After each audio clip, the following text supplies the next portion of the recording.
आप देख रहे हैं इंडिया टाउन न्यूज, भारत की बात। नमस्कार, आप देख रहे हैं इंडिया टाउन न्यूज और मैं हूं आपके साथ सिमरन कौर। अंतागढ़ ब्लॉक का ग्राम पंचायत कोसरोंडा, ये गांव कभी माओवाद प्रभाव के चलते विकास से कोसों दूर था। कभी यहाँ के ग्रामीणों पर माओवादियों ने सितम ढाया था और आज की वर्तमान स्थिति में ग्रामीण सिस्टम के सामने लाचार है।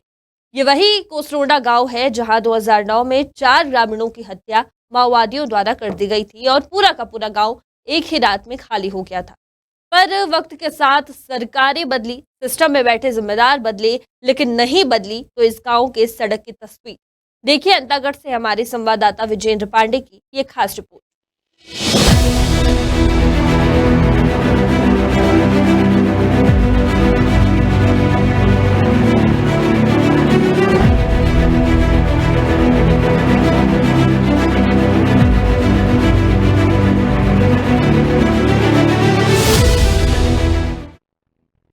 कांकेर जिले के अंतागढ़ ब्लॉक के ग्राम पंचायत कोसरोंडा, यहाँ के लोग न सिर्फ माओवादियों का सितम सह चुके हैं बल्कि अब सड़क की खराब स्थिति से भी जूझ रहे हैं। समय के साथ यहाँ सब कुछ बदल गया है, लेकिन कोसरोंडा गांव की सड़क की तस्वीर जस की तस बनी रही है। कोसरोंडा में सड़क निर्माण का कार्य शुरू किया गया था, जिसका अनुबंध 51,07,000 रुपए की लागत से 6 किलोमीटर लंबी सड़क बनाने के लिए हुआ था। ये सड़क 2020 में बनकर तैयार हो जानी थी, लेकिन ठेकेदार और प्रशासनिक अधिकारियों की मिलीभगत के चलते ये परियोजना अब तक अधूरी पड़ी हुई है। ये सड़क ग्रामीणों के लिए जीवन रेखा की तरह थी, क्योंकि इसके बन जाने से गांव का सीधा संपर्क अंतागढ़ ब्लॉक मुख्यालय से जुड़ सकता था। ग्रामीणों के अनुसार ये सड़क बन जाने से उन्हें न केवल रोजमर्रा की आवश्यक चीजों की आपूर्ति में सुविधा मिलती, बल्कि वे चिकित्सा सेवाओं का भी बेहतर तरीके से लाभ उठा पाते। कोसरोंडा और आसपास के क्षेत्रों में अस्पताल और अन्य आवश्यक सेवाएं बहुत दूर है और इस सड़क के निर्माण से उन तक पहुंच में काफी आसानी हो जाती। लेकिन दुर्भाग्यवश सड़क निर्माण कार्य की स्थिति इतनी दयनीय हो गई है कि अब यहाँ के लोग इसे एक खतरनाक चुनौती मानने लगे हैं। ये ग्राम पंचायत मंगता साले भाट मांझी पारा से ग्राम पंचायत कोसरोंडा का आश्रित ग्राम रेखा भाट तक बनना था। इसकी स्वीकृति शायद 2019 का था। किए हैं बहुत जगह, जैसे लोक निर्माण विभाग हो गया और अपना विधायक सांसद, मतलब पूर्व विधायक थे उनसे भी किए, अभी जो विधायक हैं उनसे भी किए, सांसद से भी किए। पर बोला जा रहा है 2-3 दिन में काम चालू कर दिया जाएगा, पर अभी तक गांव स्तर में कोई आके उस रोड को नहीं बनाया है, जबकि वहाँ पे बहुत बड़ा बड़ा गिट्टी निकल गया है, जिससे लोगों को आने जाने में परेशानी होती है। कई लोग गिर भी जाते हैं, और जैसे कि एम्बुलेंस हो गया, 108 हो गया, ये सब जाने के लिए बहुत परेशानी है। ग्रामीणों ने कहा कि पहले मुरुम की सड़क थी जो कम से कम गाड़ी चलाने के योग्य थी, लेकिन अब जो हालत है उससे हादसे होना तय है। गिट्टी बिछाकर और सड़क पर गड्ढे छोड़कर इसे खतरनाक बना दिया गया है।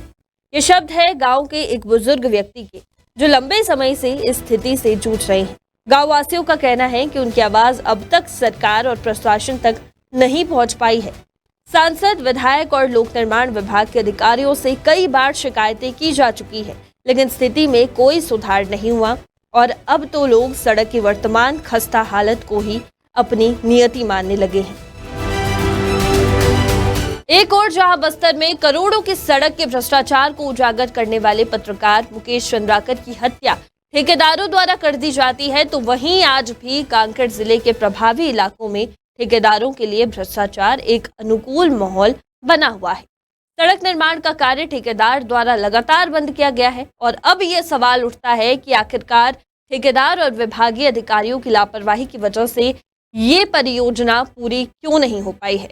इस बीच ग्रामीण लगातार सड़क की सुध लेने के लिए प्रशासन से गुहार लगाते रहे, लेकिन उनकी कोई सुनवाई नहीं हो रही है। अभी हम मौजूद हैं ग्राम पंचायत कोसरोंडा में। ये पड़ता है ताड़ोकी के पास।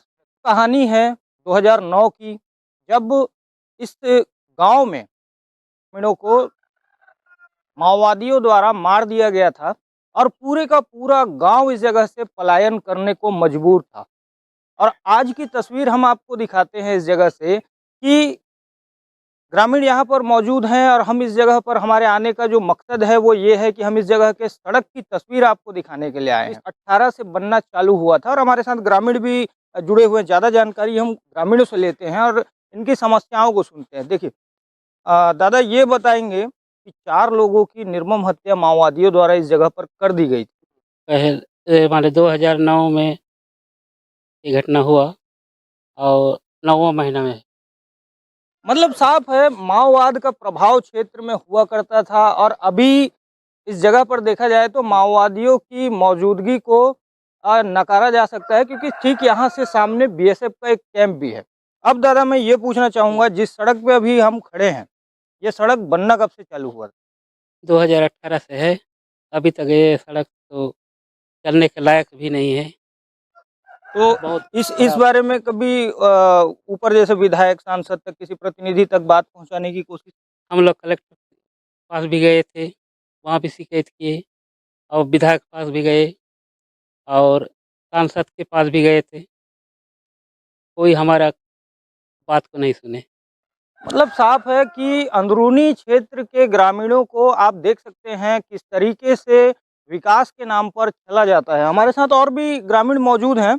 हम आपसे ये जानना चाहेंगे जैसा कि बातचीत के दौरान आपसे हमने ये कहते सुना कि मुरुम की रोड हुआ करती थी तो ज़्यादा अच्छी थी। ठीक था पहले, कैसे मुरुम का रोड अच्छा। समझाइए उसको, मैं समझ नहीं पा रहा हूँ। मुरुम का रोड अभी तो अच्छा पूरा गिट्टी है, तो गिट्टी में कौन चल सकता है, उसको तो कोई नहीं जानते ना। है? इसमें दुर्घटनाएं भी होती ना होगी। वो तो बहुत से गाड़ी भी खराब हो जाते हैं, है कि नहीं। तो ये हमारे साथ थे ग्रामीण और मैं सहयोगी से कहूँगा इस सड़क को दिखाने। इस सड़क की बात इस खबर में हो रही है, बात हो रही है इस सड़क के गुणवत्ता की, बात हो रही है इस सड़क के बनने में होने वाले देरी की। और मैं ये भी बताना चाहूँगा कि किस तरीके से अंदरूनी क्षेत्रों में विकास के तमाम दावे तस्वीरों से कुछ जुदा दिखते हैं। मैं Vijendra Pandey, India Town News, Antagarh. Kosronda जैसे गांव में जो कभी माओवादियों के आतंक का शिकार रहा और विकास की दौड़ से काफी दूर था, अच्छी सड़क का अधिकार इन ग्रामीणों को भी है। ये सड़क केवल सड़क नहीं है बल्कि गांव के लिए विकास की राह है। हालांकि ठेकेदार और प्रशासन की लापरवाही के कारण ये सपना ग्रामीणों के लिए अधूरा रह गया है। अब सवाल ये उठता है कि आखिरकार कब तक इस गांव के लोग अपनी नियति को स्वीकार करते रहेंगे और कब तक उन्हें इस खतरनाक सड़क पर चलने के लिए मजबूर होना पड़ेगा। फिलहाल अभी के लिए इतना ही। ये खबर हमें भेजी है अंतागढ़ से हमारे संवाददाता विजेंद्र पांडे ने। मेरा नाम है सिमरन और आप देख रहे थे इंडिया टाउन न्यूज़। नमस्कार। आप देख रहे हैं इंडिया टाउन न्यूज, भारत की बात।